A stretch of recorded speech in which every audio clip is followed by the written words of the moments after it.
السلام علیکم ورحمۃ اللہ وبرکاتہ۔ دوستوں، امید کرتا ہوں آپ خیریت سے ہوں گے۔ میں ہوں محمد مقصود قاسمی اور آپ دیکھ رہے ہیں باغ مدینہ یوٹیوب چینل۔ مرکزی وزیر داخلہ امت شاہ کے بیان پر رد عمل ظاہر کرتے ہوئے آل انڈیا مسلم پرسنل لا بورڈ کے صدر مولانا خالد سیف اللہ رحمانی نے کہا ہے کہ یکساں سول کوڈ کے سلسلے میں ان کا بیان گمراہ کن اور مغالطہ انگیز ہے۔ آج یہاں جاری ایک بیان کے مطابق انہوں نے کہا کہ یہ بات تو طے ہے کہ کرمنل قوانین تمام شہریوں کے لیے یکساں ہیں، یہ مختلف طبقات کے مذہب اور رواج کے مطابق نہیں ہوتے ہیں۔ وزیر داخلہ کا یہ کہنا کہ شریعت اور حدیث کے مطابق عمل کرنا ہے تو چوری کرنے والوں کے ہاتھ کاٹ دینا چاہیے، عصمت دری کرنے والوں کو سڑک پر سنگسار کر دینا چاہیے، کسی مسلمان کو سیونگ اکاؤنٹ نہیں کھولنا چاہیے اور لون نہیں لینا چاہیے، بالکل بے معنی ہے۔ انہوں نے کہا کہ ان کو یہ تو معلوم کرنا چاہیے تھا کہ یہ قوانین کہاں جاری ہوتے ہیں۔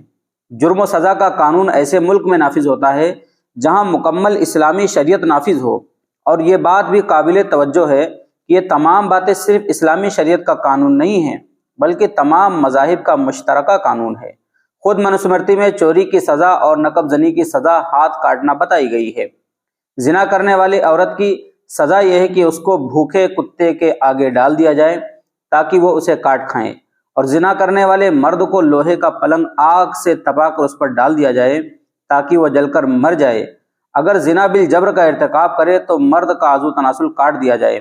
البتہ برہمن کو ان سزاؤں سے مستثنی رکھا گیا ہے، اس کا صرف سر موڑنے پر اکتفا کیا جائے گا۔ انہوں نے کہا کہ اسی طرح سود کو ویدوں میں بھی منع کیا گیا ہے۔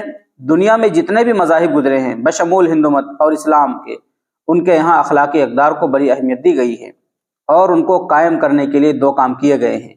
ایک تو ایسا ماحول بنایا جائے کہ لوگوں کے لیے جرم سے بچنا آسان ہو جائے، دوسرے سزائیں اتنی سخت مقرر کی جائیں کہ لوگوں میں خوف پیدا ہو جائے۔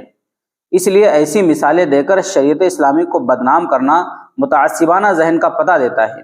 اسلام میں یقیناً بعض جرائم پر سخت سزائیں رکھی گئی ہیں، لیکن اس کے لیے جرم سے بچنے میں معاون ماحول کی تشکیل بھی کی گئی ہے۔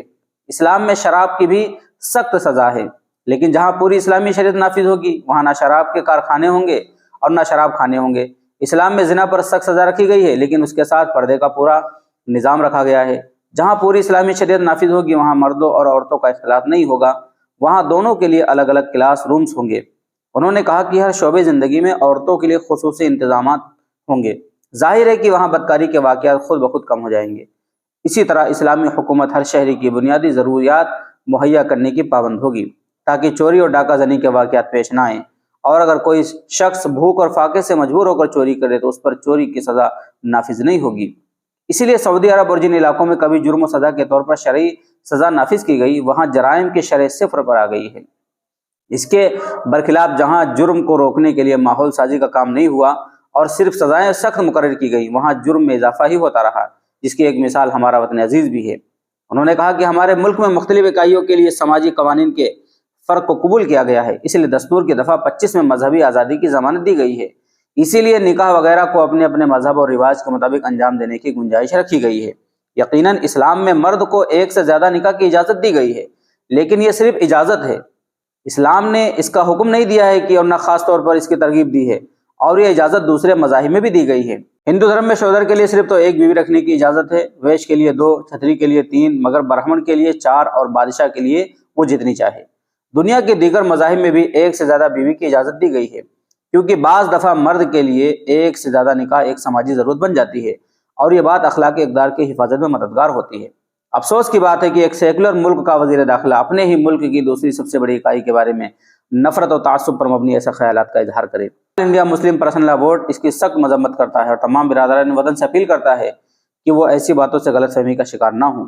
یہ صرف اور صرف سیاسی مقصد کے لیے ایک کمیونٹی کو نشانہ بنانے کی نامنصفانہ کوشش ہے۔ تو یہ تھا مولانا خالد سیف اللہ رحمانی صاحب کا بیان، جو آل انڈیا مسلم پرسنل لا بورڈ کے صدر ہیں۔ کیونکہ وزیر داخلہ امت شاہ کا بھی 2 روز قبل بیان آیا تھا، اس میں بہت ساری چیزیں کہی تھی۔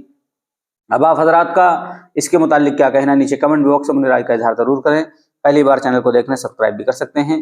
چلیے دوستوں، پھر ملتے ہیں انشاءاللہ جلدی کسی نئے ویڈیو میں۔ السلام علیکم ورحمۃ اللہ وبرکاتہ۔